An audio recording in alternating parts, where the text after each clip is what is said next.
Hello mga ka-Precious! For today's video, samahan niyo ako ulit ngayong araw na to dahil magluluto tayo ng gulay. At syempre, kanina, naghiwa na ako ng mga sangkap niya. Ito siya mga ka-Precious.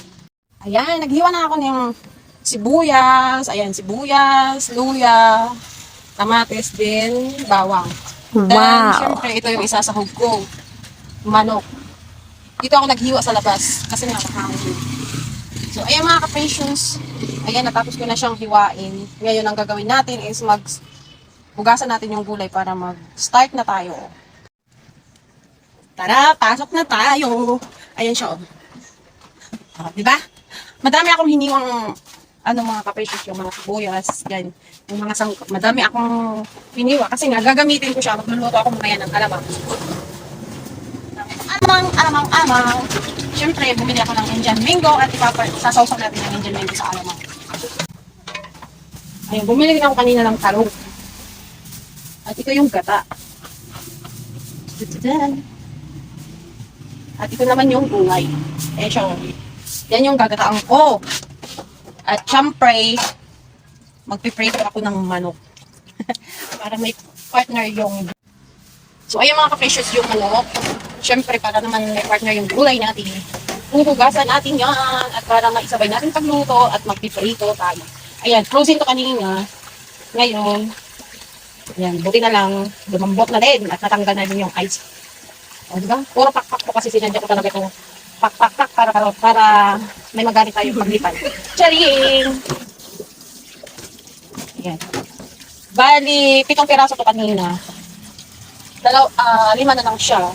Dahil yung 2 kinuha ko at yun yung hiniwa-hiwa ko para pang sahog sa natin. Pinataang gulay. Ayan, gugupitin ko lang yung dulo nito mga ka-Precious. Ayan, yan. Diyan, ganyan. Patayin mo natin yung tubig. Ayan. Imamarinate ko to siya. Tapos, after natin magluto ng gulay, saka natin siya prituhin. At least naibabad na siya sa marinate mo. Diba? O, diba? Tapos, kasa natin itong dito natin siyang imamarinate.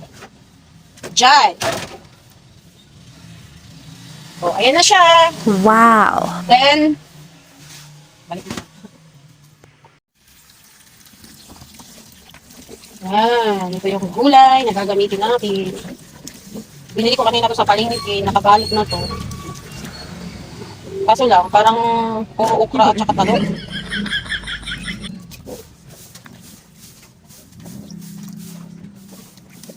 Kunti lang yung kalabasa. So, ayan, ito na siya. Dito natin siya lalagay para tumulo siya. O, diba? Ayan yung gagata natin. So, yung mga ka-Precious, let's go! Magsimula na tayo magluluto ng ating ginataan. Then, ngayon, nakasalang na yung kawali natin. Then, ayan na sa yung mga ka-Precious, maglalagay na tayo ng mantika. Then, maggigisa na tayo. Ilalagay na natin yung mga sangkap na hiniwa natin kanina. Yung bawang, sibuyas, kamatis, at saka luya. Masarap kasi yung gata mga ka-Precious pag mayroong luya dahil malalasahan mo dun yung maanghang-anghang konti na may halong tamis. So, ayan na mga ka-Precious. Nilagay ko na din dyan yung manok na hiniwa-hiwa din kanina mga ka-Precious dahil yun ang pangsahog natin. Then, bago natin ilagay yung gulay mga ka-Precious, kailangan muna natin medyo brown or namumula-mula yung manok bago natin ilagay yung gulay para yung nagmamantika-mantika konti siya para ma-absorb ng gulay yung mantika ng manok at saka yun yung magpapalasa sa ating gulay. O, di ba? Mayroon pa kayong natutunan. Charing! Then, ayan mga ka-Precious, sinalo na nga natin yung gulay natin, yung mga binili natin kanina sa palengke ng mga gulay na may halo-halo lang yung nabili natin pero napakaraming talong and okra, di ba? Parang nadaya ata ako dun charot lang.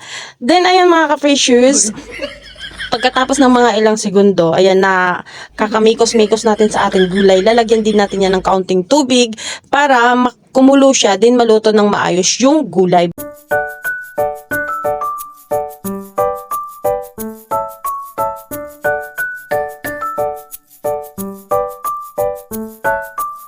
So, yung mga ka-precious, din nilagyan na natin siya ng tubig. Tatakpan muna natin ito para kumulo siya ng kumulo at maluto yung gulay. So ayan, pagkatapos nga nating maghantay ng ilang taon mga ka-precious, kulong-kulo na nga yung gulay, then ilalagay na natin itong gata. At yan ang magpapasarap sa ating gulay mga ka-precious. At pagkatapos nga natin may lagay yung gulay, tatakpan natin ulit ito mga ka-precious, parang kumulo siya at lumapot yung gata. So ayan, pagkatapos nga ulit natin maghantay ng ilang taon mga ka-precious, ayan na yung ating ginataang gulay. Medyo lumalapot na siya, pero yung gulay nating kalabasa ay medyo matigas pa, lumalaban pa siya mga ka-precious. Kaya tatakpan natin ulit ito para kumulo siya ng kumulo hanggang sa maluto na ang ating ginataang gulay. O, di ba?